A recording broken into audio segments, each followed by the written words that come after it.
I have expectations for this Knicks team, though, and we're going to talk about that because the expectations for this Knicks team come based off of where this team is today, where we are now, the roster that we've created currently.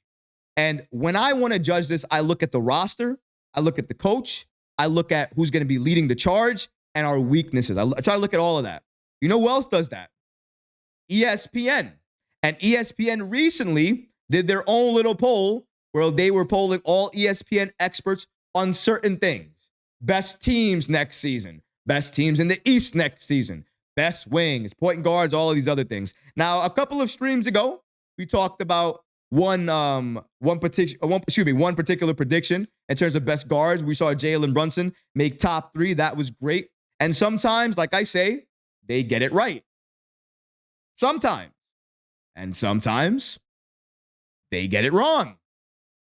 Well, oftentimes they get it wrong. But there's another time they get it wrong again. But shout out to Nick Muse. Shout out to NBA Central for giving us the following information based off of HoopsHype, ESPN, and all of their experts that voted on the following information. We're going to break this down one by one, and then we're also going to take some comments from you guys as well, too, as we're doing so. So make sure you guys are commenting on the following if you agree or you disagree. So as NBA Central does explain here, ESPN experts did vote on the Defensive Player of the Year for 2024-2025. And as you can see, there are a number of names there, and everybody's given a certain point total, right? Now, obviously, this is pretty simple. The higher the point total, that means the more people that voted for you and think that you can actually do it. And the less people, I think we can obviously understand that means people really don't have that much faith that you'll actually become one of those players. But anyways, let's keep it going here. As you can see, breaking it down here, we're starting with Victor Wembanyama. Not a surprise. We saw what he did with the Olympics and to an extent last year. He's a phenom, a monster. So him being at the top of the list, not a surprise. However, the list gets a little bit more disrespectful as we continue to go down it. So let's go ahead and do that. Rudy Gobert, 29 points. You look at the difference, though, 76 to 29. That's a huge drop-off, by the way. Gobert is a Defensive Player of the Year in his own right. So let's mention that. And you got Bam at 26. Then it drops even further to 14 for Anthony Davis. Anthony Davis gets only 14 points. Now, listen, I don't know if this has to do with injuries or whatever the case may be. I don't know what their criteria was for giving all of these points, but this is where we are. And then after Anthony Davis, we have Mikal Bridges. Mikal Bridges has 10 points. He's 5th.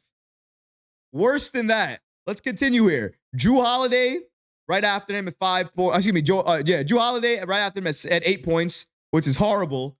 Joel Embiid, 5 points. Draymond Green, 4. OG Anunoby, 4. Tied with Draymond and Giannis for 4. Listen, you guys can look at the rest of the list and break it all down. I am not going to break each and every name down. I'm going to focus, though, on Mikal and OG because obviously this being a Knicks channel, that's where I'm going to go with it. Who voted on this poll here for Defensive Player of the Year? And what's the criteria in that? Because honestly, in my opinion, you give Anunoby 4 points? 4? Do you know who OG Anunoby is? Do you understand the impact when he's on the floor for New York? 4 points is so disrespectful. And the crazy part is, and all due respect to Mikal Bridges. But Bridges a better defender than OG Anunoby? A better defender? Maybe it's a little bit more even, but he's not better. Better than OG? OG can guard 5s. Mikal can guard 5s, but not as well as OG. What are we? 4 points. 4 points for OG. Tied 8th with Draymond. You know how old Draymond Green is? And I get that Giannis is there as well, too. Listen, the list is really all over the place. I have no idea how that makes any sense. The point system doesn't. Comment below. You guys comment below and you tell me. what would you have scored it? What would be your list? Would you have agreed with that? Would you give Mikal Bridges 10 and OG 4? Would you give him 15? Because at least for me, 17, 16 points, that's okay. I think that's fair, right? I'm not being too biased when I say that. I didn't say 100. I didn't say 75. But 10 and 4? The disrespect is ridiculous. The disrespect is unbelievable. Again, whatever. We're going to continue here, but I don't like lists like that. They don't make sense. How is Giannis 8th? Alex Caruso is 9th. And he's on OKC right now, a better squad where he can focus on defense more. The list really doesn't make sense to me. Whatever. We're going to continue. Knicks Mew says, HoopsHype top 10 small forwards for the 2024-2025 season. So as you can see there, you got Jason Tatum, Durant, James, Kawhi Leonard, Paul George, Jimmy Butler, Scotty Barnes, DeMar DeRozan, Brandon Ingram, and Franz Wagner. Mikal Bridges and OG Anunoby were both outside of the top 10. You really got to be How is DeMar DeRozan there? How is DeMar DeRozan there? Listen, man, I'm not saying he doesn't belong on the list. Put him like 15th or something. What? You have DeMar over Mikal and OG?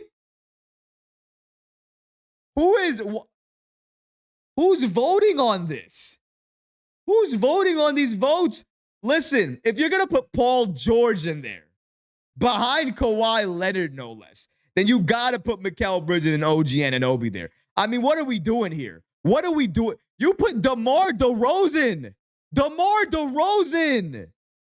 We're not talking about best player ever, highest ceiling. We're talking about next season. Y'all think Scotty Barnes is going to be better than Mikal Bridges next season? Is that what I think?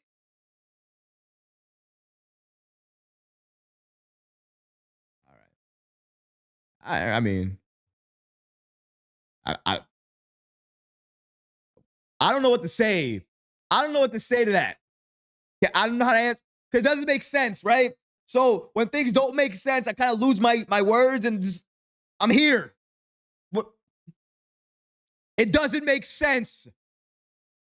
You got DeMar and Barnes over Mikal and OG in that list. Make it make sense to me. And I usually like HoopsHype. All right, whatever. You guys let me know. Am I wrong? Am I going a little crazy? Am I the one to blame here? Leave a comment. Let me know. Let me know. Are they right? Did they have it right? Because I don't think DeMar DeRozan deserves to be there at all. Even a little bit.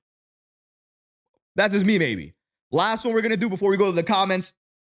ESPN's panel of NBA experts voted who's most likely to make their first All-Star game next season. You got Victor Wembanyama. You got Chet Holmgren. You got Mikal Bridges. You got Jamal Murray.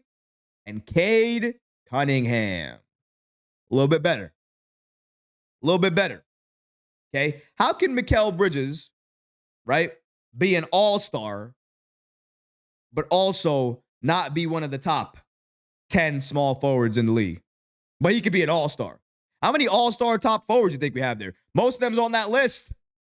I guarantee you Barnes ain't going to be one. Guarantee you DeMar DeRozan ain't going to be one. Guarantee you Ingram might not be one. What are we doing here, man? If you think that Mikal can be one, then why is he not on the list? Put some respect here, yeah? A little bit. It's ridiculous sometimes. It really is. I don't understand it sometimes, guys. I really don't. I really don't. But you know what? It's okay. I'm going to remain calm. Want to know why? Because the Knicks have this tendency. They do this all the time. Proving people wrong. Standing on business. Making the impossible possible. You guys are never going to get to the second seed being all injured. You guys are never going to get to the Eastern Conference semifinals with the hobbled roster. We did it.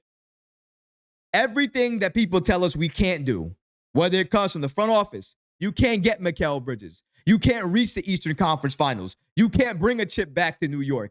Every time you tell us we can't, we turn around and do it. I don't think you have been introduced. So let me introduce you. I think some of you guys think we're still the old Knicks, the laughing stock, all that stuff. Those days are over. They're gone. New regime in place. Knicks front office is manned by Leon Rose, who will always give us the best deal no matter what. Knicks have a championship roster. Knicks, legit threat in the NBA. One of the best teams in the league. When you talk about Knicks, you talk about, well, I got to worry about this. I got to worry about that. You're not trying to think about the next clever joke. You're trying to think about the next clever defensive scheme because you know you plan even one thing wrong. The Knicks will take advantage of you. They got the roster to do it, and that is what respect is about. And if we don't have it enough yet, even though I think we should, by mid-season, not even the end of the season, by mid-season, the Knicks are going to have all the respect that we deserve.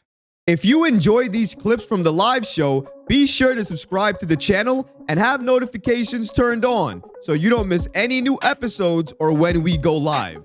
Thanks for watching, Knicks fans, and until next time, peace.